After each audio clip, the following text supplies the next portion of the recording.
I want to start with something that is not immigration and it's not the economy, although I'll get Oh, to both those things. We'll try to get through as much as we can. But it is a huge deal, this Google breakup that may happen. The yeah. idea, because of course, this is a Google platform that we're on right now, and Google is a dominant media platform as well as being a dominant tech platform. So I wonder if you can give me a second on where you see, even if not so much into the weeds on the legality of this. We all know these mega tech companies are in control of so much, but I wonder as you see things proceeding, gaming out how these massive media corporations may break up or change or morph in the years to come. I mean, first of all, we're dealing with Donald Trump. So, I mean, I was only half joking. I wasn't really joking at all about the Italian prime minister bribing Trump. Trump isn't going to make decisions based on what's healthy for the economy. He's going to make decisions based on what company has sucked up to him, given money for his inaugural backhand deal, whatever. So, you know, what's going to happen? I mean, and I don't mean to sort of deflect this, but it reminds me talking to a friend the other day who's very, has done well in the market, has done well with his money over the years. And I was asking him about Trump and my investments, because in America, we talked about this before, I think you guys too, a lot of our retirement money is in the stock market. And he said, you can't hedge against Trump risk. He's so erratic. He's so crazy. You can't sort of say, well, he's going to do this, so let's do this. And I think with something like this, like, who the hell knows what he's going to do? Is Trump going to break up companies? Typically, no, unless he thinks it's a liberal Democratic company, then he'll go after it. So, Yeah. so there's that thing. Overall, it's funny. I'm kind of in the middle on the monopoly stuff for somebody on the left. I worry about, like, Google clearly is a monopoly, of course, on search. I had a website for years, a blog on advertising. Google's the monopoly, but at the same time, I kind of like Google. I worry sometimes about breaking up big companies that work well.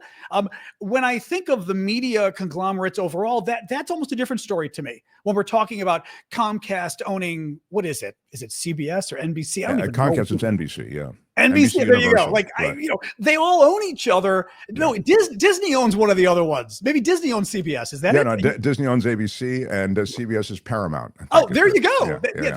They're all owned by other people. Trump is like threatening all of them. So all of a sudden, he's able to threaten a huge sector of American corporate society by going after one company. I mean, that's what worries me with the monopoly stuff. And frankly, the too big to fail thing or whatever else. Like, do we really want all of our companies interconnected if there is an economic crisis? So I'm kind of divided on the Google thing. That's interesting. Yeah. I mean, I like Google, but I don't know enough about You're right about the media thing, and I love that you've kind of added that, because it's clear that the media dominance of a handful of companies has been awful for democracy. It's been awful for information. It's been great for propaganda, and it's been great for conspiracy theories and lies, etc. I mean, Fox has had such dominance when it comes to both Fox News Channel and also their stations. They own tons of stations across America. You add Sinclair, etc. So you're right; those kinds of media dominant corporations really can undermine a lot. In this case, it was more about search and dominating advertising markets. Remember advertising, I saw, and so this is more in that way. The last thing I'll say on this, and then I want to move on, is that typically after companies are broken up, and it's really hard to break them up. I mean, Google's got more money than the government, really, almost. But it's amazing that they've lost in successive cases. But again, their monopoly is so indisputably powerful. Generally, these companies do well. They flourish after these things, as you know. So it's possible that it's by no means the end of the Google you love. It may just be the beginning of a different Google you love. Well, and by the way, Google Search too, AI. The whole AI thing with Google Search is a disaster for them because, and it is true. Like, I go now and I look at the Google AI summary. I don't click through Google links. Maybe that helps Google, but you know what I mean? Like I don't even know. We think of Google Search as being so monolithic, not monolithic, mammoth. Right? Sure. It's not just monolithic, it's mammoth, and they're big, and they're the 800-pound gorilla. Will AI wipe them out where all of a sudden we all get our summaries now from AI and we don't even need to go to Google? I don't know. So they could, that monopoly on search could dissipate quickly. On ads, who knows? You're someone who was a Democratic political consultant. You're steeped in politics in so many ways, and in Washington, have the America blog and all of these other things that you've done, and to see the flood of things that both are political and practically disastrous. I'm talking about the economy, perhaps Right. to read that. I also think immigration policy falls in that same category. Yeah. It's hard to pick, what is the five alarm fire of today. I think right now in the news cycle, John, it's immigration that even Right. bumped out the craziness of last week's financial markets Right. dropping like a stone. Give me Right. some thoughts on that. Immigration first. Okay. I will say on immigration first, if we're talking politically, nobody freaking cares about immigration. If you want to freak out Americans overall, talk about the economy. So politically, if we're being strategists, do not talk about immigration. And Trump is very lucky we switched to immigration because it's the issue he does best on. Americans tend to not want people here illegally, right? So it spins his way. Having said that, I think it's freaking people out a bit, certainly on my side. I hope the middle too. They arrested an American, not just an American citizen in Florida, an American born citizen. And I mean, I know we're not supposed to make a difference, but let's face it. If you're an immigrant, right? I mean, they can play games with you maybe once you have citizenship. You were born here, but he's a Latino. So immigration grabbed him, put him on hold for 48 hours. They went to court and the court said, yeah, you can't grab him. He's an American citizen. But the court said, I don't have jurisdiction to release him because immigration is its own system. And I'm like, you freaking grabbed a traffic stop because he was Latino. They didn't believe he was American. So they threw him in jail for 48 hours. I mean, that stuff scares the hell out of me. And then as the court ruled yesterday, we had a very conservative judge in Virginia ruling on the Maryland guy who's the El Salvadoran father who was kicked out and sent to the torture camp in El Salvador. They weren't allowed to do it. Trump committed basically a felony by deporting this guy. And the Trump administration said, well, we can't do anything to get him back. And a conservative judge said yesterday, if you're arguing that you can make a mistake and violate a court order and deport somebody illegally, and it's not your job to get him back, what's going to happen when you do this to American citizens? Are you going to do this to American citizens and then say, oh, I guess we shouldn't have put the American citizens down the memory hole and deport them to a prison camp because, now they're not under our control. What do we do? This is getting to be very quickly, very scary. I mean, it's always been scary, but my God, the magnitude of scary is out of control compared to his first term. Yeah, it's pretty dark. And now he's making it because I always felt, John, and I think I made this point last week, that he's not coming back. And the reason is because he's representative of what you talked about, which is a mistake. And Trump and this administration doesn't want to showcase mistakes in any way. They don't want to correct a mistake because correcting a mistake would be admitting to a mistake. So instead, it's about, as you said, we can't do anything, wish we could, moving on. And he's not, now they've made it, he's not a good guy. But I was surprised that there was proof of life over the last few days. And the guy actually he didn't look like he was beaten to death. A U.S. senator went and was able, first the El Salvadorans, because, they've got a quasi dictator running the country, Bukele. He wasn't going to let the U.S. senator even meet with this guy. And all of a sudden, then he caved and let him meet with him, which I'm actually kind of fascinated because that means even for him, the politics were a little weird. I mean, he wanted to showcase the guy was okay. I did not beat him. But at the same time, he felt pressure to show the guy was okay. That was good, but we need a hell of a lot more of that from our members of Congress here, obviously.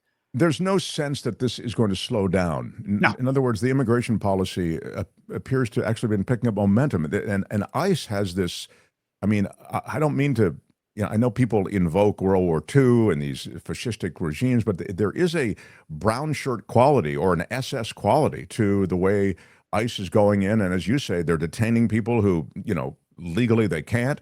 They broke the window of that lady's car, you know what I mean? So they could drag her husband out. I mean, the visuals are, there's even the, going up and down the train and asking for people's papers. I mean, that's literally happening. Did you see the story yesterday?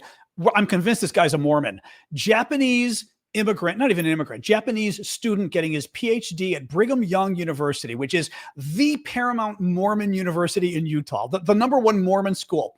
He comes here with his wife and 5 children. And already I was going, wife and 5 kids, Brigham Young, this guy could be a Mormon.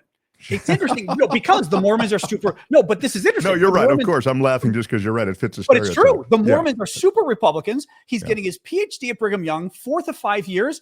They're kicking him out of the country because they discovered 6 years ago he violated a state law by running a fishing group with his local church. That's why I think he's a Mormon.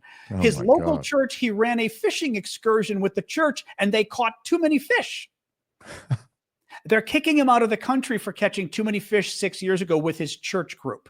This was on, and I pulled up the video. This was on the local television station in Salt Lake City. So this is confirmed. This isn't like, some internet rumor. This is, we talk, the problem is on the left, like we always call people fascists, and all of a sudden fascism comes and we don't have words for it. This is incredibly scary stuff. They are trying to chill universities. They're trying to go after universities so they can create whole generations of MAGA young people. They are trying to scare lawyers in our country. They're literally cutting off lawyers from doing contracts with the government and trying to cut off, not even that, they're cutting off the clients of lawyers and telling big law firms, your clients will no longer do business with the government because you represented a Democrat. They went after the two women in Georgia. We had two women in Georgia, these African-American women, just nice middle-class women, election workers that Rudy Giuliani, one of Trump's top guys, lied about and claimed, oh, look at the video. They stole all those ballots. They won like millions from Giuliani in a lawsuit. They got his apartment. They got his like Super Bowl ring or whatever the hell he had, all sorts of stuff. Right. They cut off the law firm and all of their clients of the firm that represented these women against Giuliani.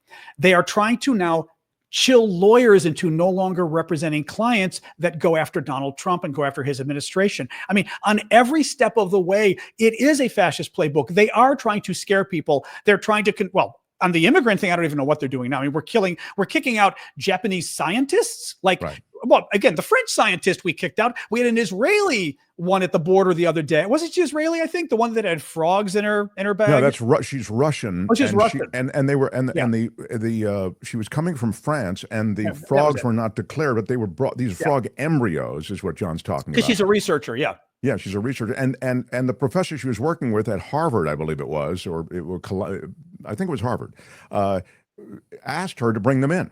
So she did bring them in at his request, and then because they weren't declared, she's now in Louisiana in an effing awful place. Yeah. No, they are trying to put the fear of God into everybody, but in a fascist way, as we said, going after key institutions, the law, the media too. CBS, one of our top news networks, sued for $20 billion with a B, right? Insane amount, because of the way they edited an interview with Kamala Harris last fall that Donald Trump thought was disingenuous. I'm a lawyer. That's not even a lawsuit. I didn't like the way you edited the interview of my opponent, and suing him for $20 billion.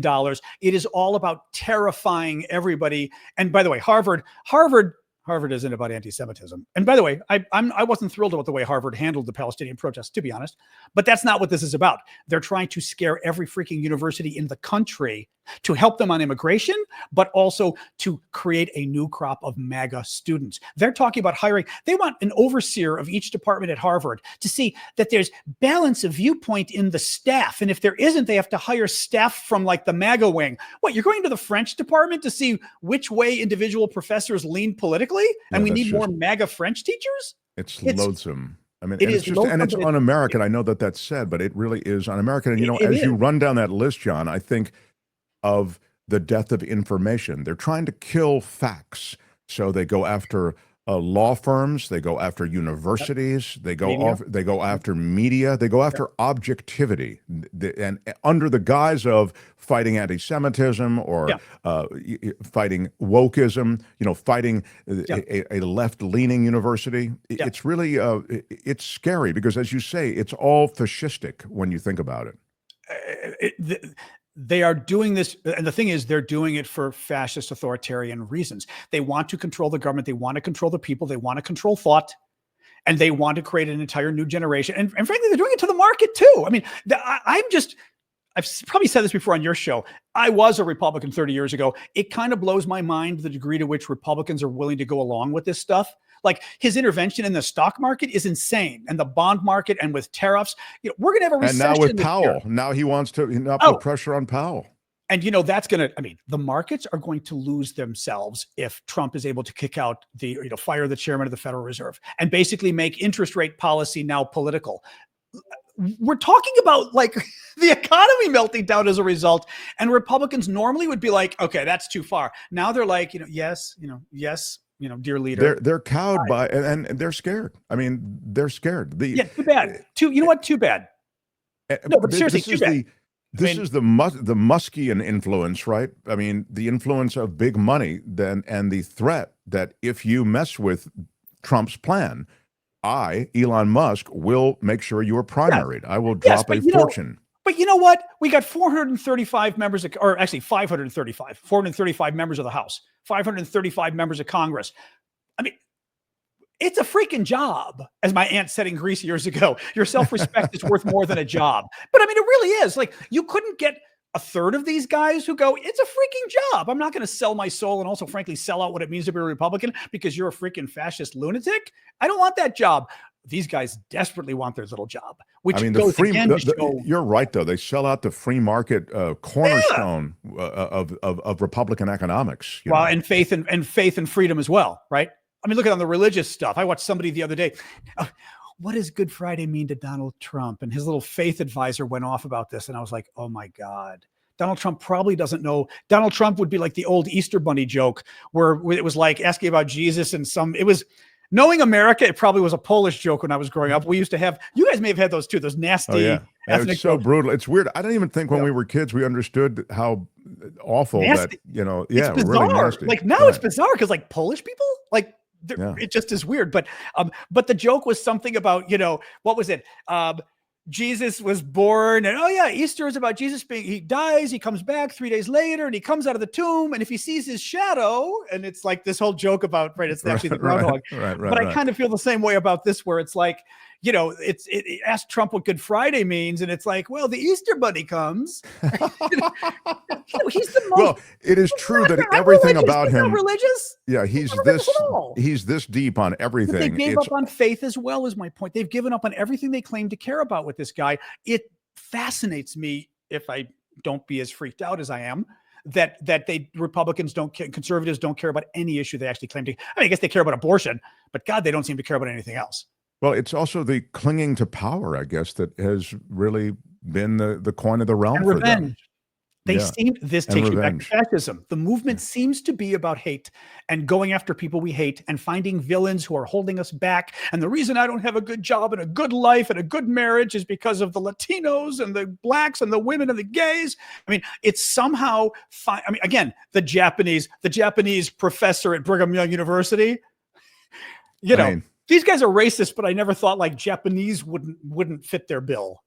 I mean, I don't know the America that they envision. I don't really know what that looks like, John. I mean, I really, if they were to succeed as they are in all of these different areas. JD Vance went after a friend of mine, Jesse Singal, the other day on Twitter, which was hilarious because Jesse loved it, and was talking about the America my ancestors fought for to build. And we're all going, dude, your wife is Indian. Like, your kids are Indian American. You're literally invoking the fact that your ancestors are from 100 years ago and they're white, and that makes you right when your freaking wife is a first-generation American? Like, again, I mean, I am as well. My parents, my mom is Greek, my grandparents were Greek, but I'm not going to sit there and say my family built this country going back 200 years when we're freaking immigrants from the 1930s. But this is what it's funny you mentioned JD Vance, because John, I want to mention to you, and I wonder if you agree. There she is. Yep. I know he's smarter than this. He is agenda driven. So, he knows the game and he's playing it. And so his end game is to ascend to the top spot. Is that, you think, what JD Vance's plan is? Yeah. He's wooing MAGA. That's why he's making all these weird comments. Hundreds of years, our families, our white people. It's wooing MAGA. Yeah. He's also been wooing Elon lately. He's been talking about all of Elon's weird, we don't have enough birth and the country's going to go away. We need to go to Mars, whatever. He's been parroting the Elon stuff, which makes me think he's sucking up to Elon for the 2028 election. Wow. No, Vance does not have Trump's personality. I mean, Trump's an idiot, but Trump clearly is a carnival barkster. He knows he's a good con man. Vance is not a good. Vance is laughable. We all make jokes about his eyeliner, which might not be eyeliner, but God, it screams eyeliner. We make jokes about him in couches. I mean, Trump, you don't kind of have those jokes about. Vance is a butt of a joke, and he's also just he's not a con man like Trump. I mean, he is a con man in his own way, but he's not a good one. So I don't know that he's going to do well. the fact that he's bought in and, he's hitched his wagons to this horse. I think after being Mr. Hillbilly, I'm a Democrat and I care about poor people all across America. And now he's like, and Trump, and he called Trump, compared him to America's H-man. I don't know if you can say that word here. The German from World War II. Sure. He called him America's H-man. And now he's working for him because they lie, but they lie so remarkably well. And that's what boggles my mind with Republicans. Yeah, they don't blink on the lie. Yeah, that's such a great point. It's 1984, right? Today we're at war with so-and-so. Tomorrow we're friends with so-and-so. Why does the public accept this? I think, again, reading books like that growing up, you'd think, how could people, that wouldn't work. Well, I mean, it's the death of education too. Sadly, I mean, the undermining of the American educational system is part of the agenda. It really is. Which takes us back to what they're doing to Harvard and everywhere else. The IRS, this just broke. The head of the IRS being ousted, but he was a Musk installed guy. And Besant, who is now he's another one who knows the game. He's having to go out there to watch him, John, have to justify these trade deals and tariffs. And Besant knows way better than this, and he has to bite his tongue. But in any case, Besant broke back on Musk, and he did an end run around Besant to put this guy in as head of the IRS, and now he's been removed. Because that I saw, but why do we know why the old guy was there for 3 days? The new guy just got put in, but I didn't quite see what the politics were of the new guy versus the old guy. Well, Besant says that this guy Gary Shapley was installed as the interim head, even though they report to Besant, and Besant knew nothing about this. So Doge under Musk pushed this appointment through White House channels, but Besant wasn't consulted, asked. He was unaware of it. And before he knows it, he's got this head of the IRS that he wants no part of. So now the guy's been removed. So apparently. It looks like this is a little bit of a coup against Elon is what it looks like. Right. I mean, that maybe the bloom is off the rose. But because we're talking about Elon, John, I'm desperately worried about the way in which, his aspiring billionaires boys club that goes in with their computers, they download all of this private information, how they have already scraped so much government information from so many different agencies. Can you speak to that? Yeah. Talking to a friend yesterday at the IRS, which is our Internal Revenue Service, our tax agency, and telling me how the Doge boys have been trying nonstop to get access to that stuff. And I think they've got access to some of it now, but how the internal employees were literally telling them, it's illegal. It's a felony. I'll go to jail for the rest of my life if I give you this data. And quite seriously, that people would go to jail for the rest of their lives. I'm wondering now, because with the guy that got arrested, the Japanese guy, the professor at Brigham Young, who's being deported for catching too many fish, literally fishing violation. There reportedly, this was based on the Doge boys going through all this information, state and local, federal, blah, blah, blah, and piecing together, find anything you can about these people. I'm wondering, for example, I don't know if are your taxes as screwy in Canada as ours are, meaning my tax form, my federal tax form is 70 pages. I have to buy a program every year to fill it out. It's horrific. I mean, it's so freaking complicated. It is a guarantee that none of us get our taxes right. It's pretty much a guarantee. It's so complicated. Are they using AI to go through all of our taxes now and look for any discrepancies? And look that's fascinating. Yeah. That would terrify me. I try to be honest, but Rumsfeld, who was a famous old Secretary of Defense under Bush, wrote a letter every year when he would submit his taxes. And it's a beautiful letter. You can Google it, Donald Rumsfeld. And it was a letter he sent every year saying, I guarantee you these taxes are incorrect. And I'm not responsible. I tried, but I guarantee you they're wrong. And my wife's are wrong too. But I worry about them going through this stuff and trying to piece shit together about our lives. Hey, look, AI is wrong a lot also. I mean, AI is wrong about 20% of the time. Yeah. So there's this notion that AI goes through with this sort of perfection to find imperfections in your tax return. That's not necessarily the case. When we have more time, I could tell you about my experience with ChatGPT because I've been loving it, using it a lot. I was using it for like my family history that I've been compiling this huge document. The damn thing lies, and it literally lies with impunity. I had it translating things from Greek, articles about famous ancestors of mine, and it's making up, his wife's name was so-and-so. And I went, that's interesting. They didn't record wife's name of my great-grandparents. They never did that in Greece. I said, really, his wife's name is so-and-so? No. You just said that. Yes, I'm not sure why I said that. It It was doing things. It was deleting chunks of my history. I said, okay, here's a new paragraph. Put it in the document. I put the paragraph in the document. Oh, you just removed the 3 paragraphs about my uncle who was the defense secretary of Greece. No, I didn't. Yes, you did. No, everything's there. Here are the 3 paragraphs. Oh, I don't know what happened there. It lies with impunity, and I don't quite know what's going on. But the thing is, it lies not with impunity. It lies with verve. Right, with great confidence. Absolutely right. I've had the same experience. Yeah, and frankly, I also don't like that a computer program literally is doing things opposite of what I'm ordering it to do. I did programming as a kid. Computers are, garbage in, garbage out, but it's also like exactly what it's like searching Google. Exactly what you tell it to look for, it will look for. This thing, it'd be like looking for, I don't know, soap operas, and it gives you football and goes, no, it's not. Those are soap operas. And you're like, what are you doing? But I worry about the damn thing getting a hold of our nukes and stuff. Like, no, John, I know you said not to use the nukes, but... Yeah. No, I mean, there is AI learns from people and people lie, says teacher Lori. Yeah, it's true. But it already does lie. I love it, but I've learned now not to trust it as much, which is disconcerting because it gives you answers, but you're like, okay, maybe. Well, for our 3rd show on this platform, YouTube, AI gave us a strike? I mean, a full-on strike they said that we had perpetuated the lie about January 6th and the election. Now, you know where I stand. That's impossible. Yeah. Absolutely. And so I asked for a human reviews because AI obviously missed it. Right. And then the human review upheld it, which is bizarre also. I mean, there's nothing in the show that would anyway suggest that. So I don't even believe that the human review, that's a different story. By the way, I fixed one of those. They said the same thing about me and JFK. I was attacking vaccines. I'm like, okay, you clearly didn't watch my show if you think I was attacking vaccines. The human review backed it up and said, yes, you were defending JFK and attacking vaccines. I literally used the Google YouTube help button where you can do an online chat, convince the online chat guy who went and looked, and he said, we really don't have a process for this, but I could bump it to my manager anyway. He bumps it to the manager. 3 days later, he reaches out to me and says, my manager overturned it for you. He watched the video and said, you were right. So you actually can, but I think I got extremely lucky. Yeah, I wish I'd known you then. I would have at least tried it. Now it's a few years old. But as you've pointed out, though, you get the AI that gets it wrong, but then the humans. Oh, I'm on TikTok. Forget it. TikTok is notorious for this. The humans review stuff you say and go, yes, you're banned for a week. And you're like, for what?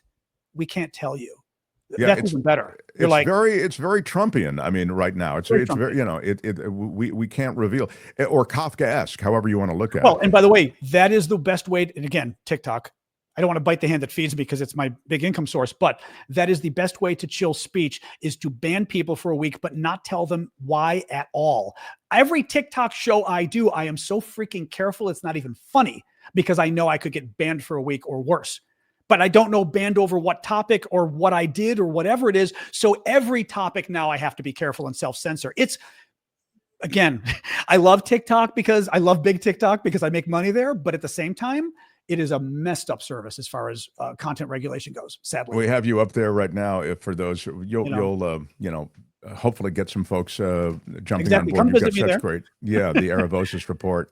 So and always with the dog who that's Sasha. She keeps coming in and out as we're talking. Part of the charm. All right, now since we're flirting with it, we're kind of wrapping up. I have to ask you a question that this is a big question. So if you handle it any way you want, the big dark scenario, okay, John, is that Trump, who has found excuses to declare national emergency so that he can institute executive orders and immigration policy, that he can reimagine government, all the rest. That Trump finds an excuse, probably the way that it goes, the conspiracy is on the heels of these public protests that are planned. There are these protests that are planned and will grow in size, I would guess, and momentum. That on the heels of that, he declares some kind of national emergency, martial law has been mentioned, et cetera. And in that way, suspend elections and do a number of other things that would be considered, way outside the realm of possibility. Do you see them as outside the realm of possibility, or are at this point, all bets are off? I don't see it happening in 2 days. Everyone was saying April 20th, he's going to declare an emergency. And I was like, I don't see that either. That's a rumor. I always go back with Donald Trump. Would Donald Trump cancel the election if he could? Yes, of course. Right? Will he? I don't know. I think, as they say, I don't know if it's economics where they say there's a non-0% chance, meaning I think there's a good chance he would try to cancel elections and things. I was thinking because I knew you were going there, as you were asking the question, what's uncomfortable for me, this is like being on TikTok, except I'm in America, which is a similar problem. I'm uncomfortable I thought you were going to ask, what do we do if he does that? Because I was going to say, I don't think I can answer that question here. Right. Because how do we talk about what you do when a fascist government takes over and the president is no longer legitimate and they refuse to hold elections? If I tell you what to do, I'd probably go to jail for even suggesting it. But which also means, what do we even do when it happens? Because we could go to jail for suggesting anything. Sure, it'll have to be some sub rosa communication that you'll have to work out. Well, and I was going to say peaceful protest will be banned if that happens. Right. I mean, so that even organizing peaceful protest would be a crime. I mean, everything letting the dog in and out again. It is very, and what's particularly scary is, and your country's probably the same way, we got our problems in our history. Okay. You guys treating your native communities, as we call them, First Nations. Oh, you think I'm in Canada? John thinks I'm in Canada. Are you Canada? Where are you? No, I'm in California. Yeah, I always think you're Canada. I'm sorry. I'm in the same bowl of soup you are. Oh, okay. Totally thought you were Canada. Yeah. Oh, then you know exactly what I'm saying.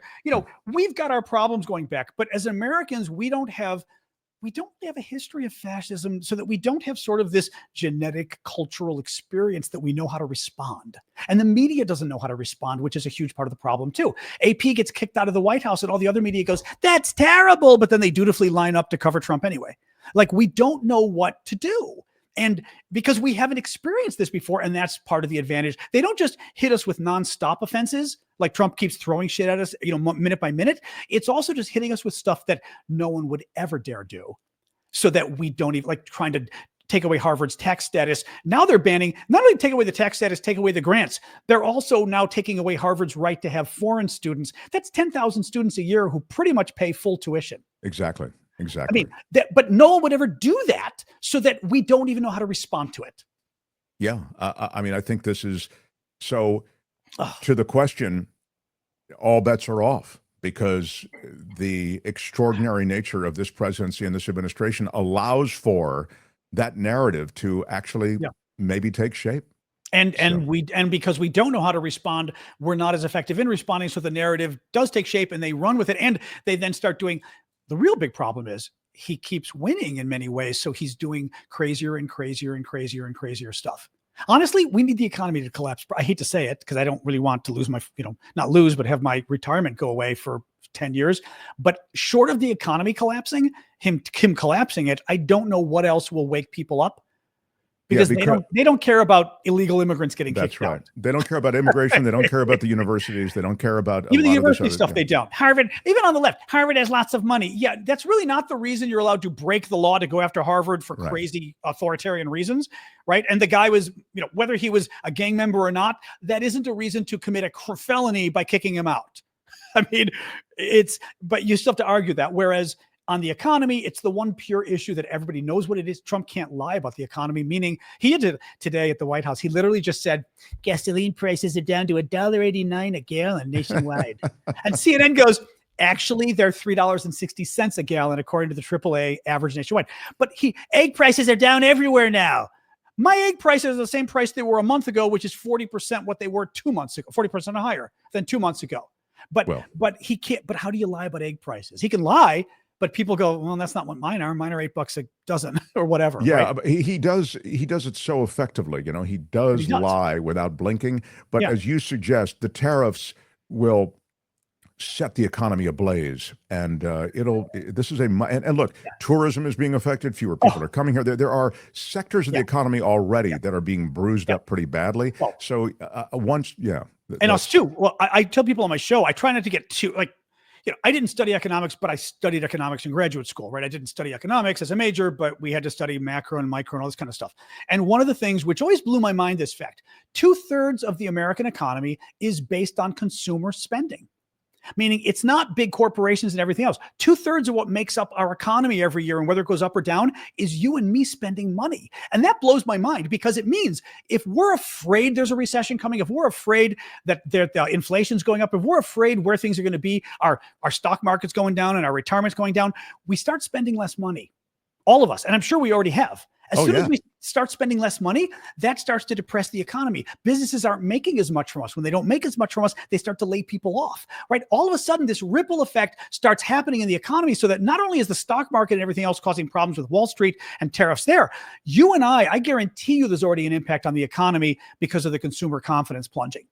The constriction in the economy is real. I mean, I was reading from 5 different CEOs. I think I mentioned this the other day. I think it was in The Economist or something, talking about what they're doing with their companies. And the answer is they're not doing anything right now. They're not hiring. They're not expanding. They put all of their expansion plans on hold because they don't know what's going to happen next. You've got an administration that with knee-jerk responses to everything Trump wants to do. It's bad economics. Look at the tariffs alone. 90, as I talked to somebody the other day, he said, so 90 days, he's not, first of all, he's still sticking with 10% tariffs on everything from everywhere except Russia, right? So that's already a tariff. The bigger tariffs, he's not doing for 90 days, but are 90 days, are they coming back? So should I buy that big shipment from Canada? By the way, Canada's still taxed anyway, but should I buy that big shipment from Canada or Mexico or Singapore or wherever, or India? Or am I going to be facing a 40% tariff on those goods in 6 months if I buy them now? I don't know, so maybe I shouldn't buy them. That's the problem here, is just the uncertainty on the tariffs alone, right? That even, because he didn't rescind the tariffs. He didn't say, okay, we're done. Right. He said, well, for 90 days or so, we'll be done. So I'm not freaking investing, right? Exactly. If I know without any ability to plan, you're not investing. You're not expanding. You're not doing anything. You can't plan. The only thing I would say, John, I just hope that this gang that can't shoot straight can put Humpty Dumpty back together again. If you trash the American economy, I mean, really, this is the best economy in the developed world when you got here, pal. Yeah. And in 2 months, you've trashed it. I don't know what the future is. As you say, it may be the thing that drives them out of office or out of power, out of popularity and all, however, the political winds change suddenly when, as you say, the economy really goes to hell. But I don't know how you find magnetic north again. Well, and you can't because he's not finished. It's not like, oh, that tariff thing was a disaster for the bond market, but he's done with it now. He's not done with it. He's still doing it. Right? But drug prices, he's putting massive tariffs on American pharmaceuticals coming in from abroad because we don't pay enough on the drugs we're buying already.